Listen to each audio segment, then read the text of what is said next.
Viviano for the awesome presentation. I'm also an introvert. So usually it takes me 3 minutes to get in the zone, and then I'll have a nice presentation for you guys. But I have a question for you all. I see a lot of people, of age here as well. No offense, of course. But how many of you have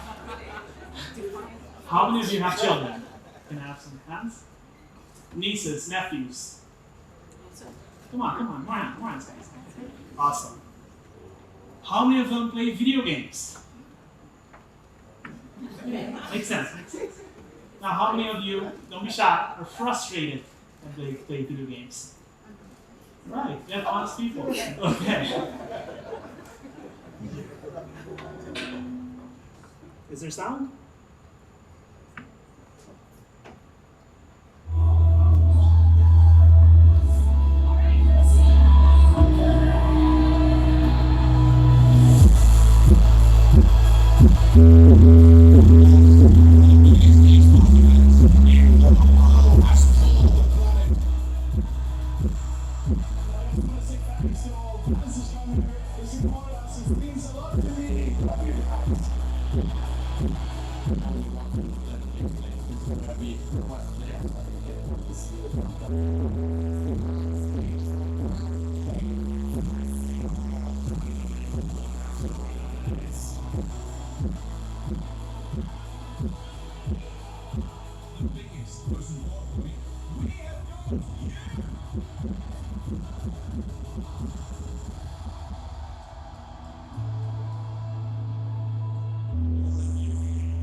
It's absolutely mind-blowing where Esports has come.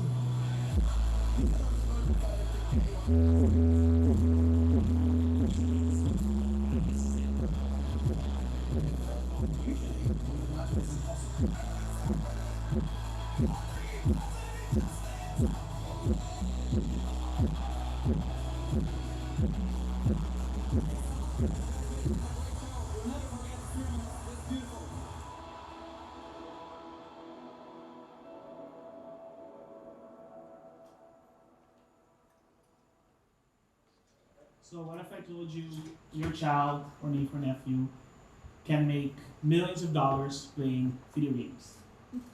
Hi guys, my name is Macolonie. I'm the founder of Fuego. I am a college dropout and also a ex-professional video gamer, and now the owner of Fuego, the largest esports organization, I can proudly say now, of the Caribbean. I'm going to keep my story very short because usually I get carried away. I was always a gamer since I was young, and as soon as I hit the age of 18, I received an opportunity from a Mexican organization about becoming a professional video gamer. Now, of course, for me, that was something I heard about, but I didn't know much about it.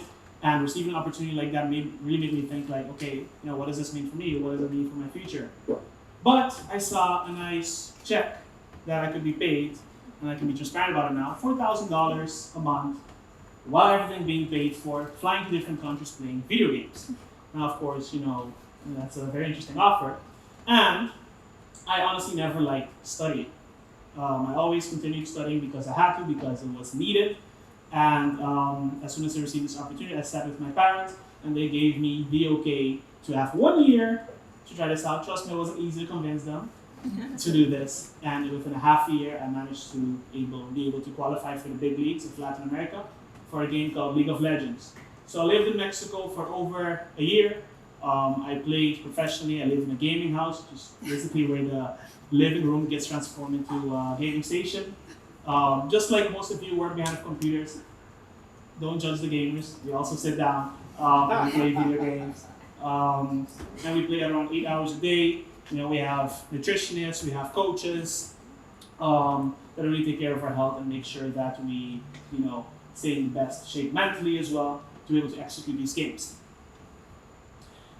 So, what is esports? Esports is basically any type of video game. I'm sure you guys know about Fortnite. Yes? No? Yes. Okay. Fortnite is one of the games where the majority of the younger kids play. And there's also games League of Legends or Call of Duty, where maybe the more older teenagers play. And all of these games gets transformed into competitive gaming. So you can basically play these games on a competition level, on tournaments, and earn money by doing so. So you have PlayStation, computer, Xbox, all these different platforms that you can play on and make a career out of it. Yes, indeed. There's millions of dollars of prize pools, just to keep repeating that. So Fuego Esports, I'll keep it very short because today we're going to talk about the opportunities in Curacao. We are an esports organization. We focus on our main pillar, which is professional video gaming. Now we also focus on entertainment, which is basically creating more content and being able to reach more audiences that are not competitive gamers, but also enthusiastic people that like watching video games or playing it, but don't want to make a career out of it. So we have content creators part of Fuego that live stream on Twitch, where you can make also money off, just becoming an influencer, let's say, in this world. And we also focus on apparel, which not to mention Joyce Amanda, I think right there. He is also now the co-owner of Fuego since 2022. He joined in, and since then we've skyrocketed as well. So Raji, welcome again. And he also focuses on the main part, which is apparel, because that's his forte. So the easiest way to compare esports is to traditional sports. So you have, for example, NFL or the NBA or the MLB, where you have a lot of big leagues that have a lot of brands involved, and you have a lot of audiences that want to watch this game, a lot of viewership. It's the same way you have the leagues for professional video gaming. So for example, League of Legends, you have the League of Legends Championship Series. For Call of Duty, you have the Call of Duty World League. And for Overwatch, you have the Overwatch League. Pretty much the same structure, almost works the same way. You have a whole season, you have splits. Players come in, they play for 4 months, they fly over and play. And then you have the second split, then you have the finals and the grand finals and stadiums, etc., etc. So that's the easiest way to compare it. Numbers, these are always nice to see. In 2022, esports had reached 1 billion revenue mark. And of course, audiences keep increasing as well. Won't go too much into detail. And some prominent investors of the industry. If you guys don't know Drake, I might as well leave. Drake is one of the biggest artists, of course, in the world, and he is also one of the biggest investors in 100 Thieves, which is one of my favorite teams that I look up to very much. And he, of course, saw the potential in esports and invested into it. Not to mention, he's also a gamer. Rick Fox, an NBA champion, also invested and created his own team called Echo Fox. Stephen Curry, NBA superstar, invested in Golden State Warriors, and also the Kevin Durant owns the, I think, NY Subliners, or he's an investor into it. And if you look at the brands that invest into esports as well, to be able to reach different audiences, because what most people don't understand is gamers are normal people like just all of you. They have different interests, they have different things to do today, they have their own careers, but they go home and play video games at night just to relax and socialize with their friends. So you have different brands like Red Bull, BMW, the automotives, Geico in insurance, JBL in audio, which is also one of our sponsors, by the way. In finance, and all these different industries, they all see the opportunity right now to be able to reach different audiences in esports, and that's why they started investing into it as well. Highly paid salaries and huge prize pools. Some examples I like to use are these two Korean players. For some reason, they're the best players in the world, the Koreans. Still have to figure out why. They have contracts of over millions a year. And then one of the favorite examples I like to use for Fortnite, because it's so relatable, is Buga, who won $3 million alone in one night in the grand finals. He's 16 years old, by the way. So basically, he retired his parents. So what is the gaming community like in Curacao? There was a small research made here on the island, where we looked at different Facebook groups, and a lot of gamers are part of communities, tournaments that were being hosted, and we all matched these numbers together, and we estimated around 10,000 gamers on the island, in which where, of course, there's some gamers that are competitive, or just gamers that are, occasional gamers that just like to play and like to watch. Thousands and thousands of gaming consoles are sold every year. I'm sure your children also ask you Mama, Papa, mag ik een PlayStation? PlayStation 5 is uitgekomen. Does it sound familiar? Right. So a lot of them are being sold every year in the island. And not to mention, again, gaming is used for relaxation and a form of socializing. When you hear your kids scream at night, usually they're playing with their friends from school or their friends from in different countries, in which I can very much relate to because of gaming and because of my career I took in esports. I now know people in every single country I go to, which of course has its benefits. And tournaments are hosted by big companies here on the island, such as Helper in the back there, hosted a really big one with the Crystal Gaming League. And you have different communities that also create their own tournaments on the lake, and a lot of people attend. That's a picture of the match we had in Madeira, which was a super, super nice concept. So how do we unlock our potential? Take time to understand what your children are doing.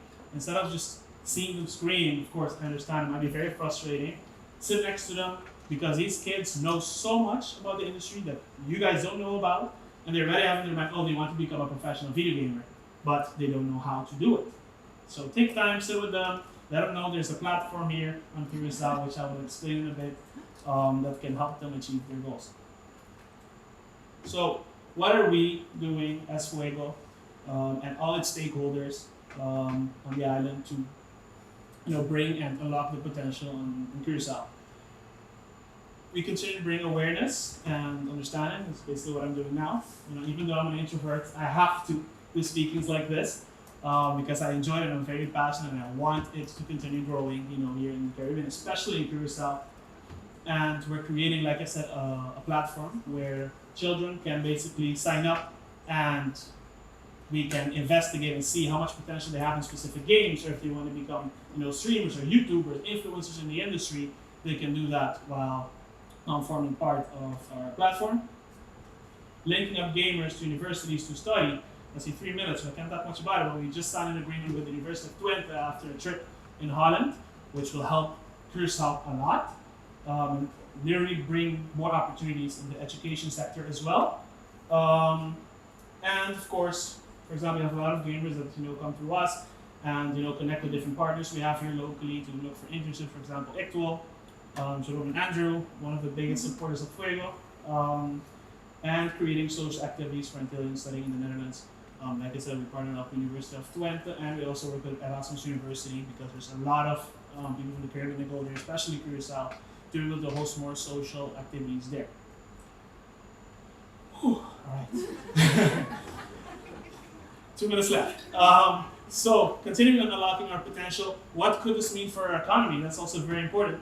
We can create more jobs. Esports does not only mean professional video gamers, it also means all the other different careers that are around it. For example, in marketing, in the legal side, in let's say, the chefs, all different passions you have, it fits in this economy because you really need them for the ecosystem to work.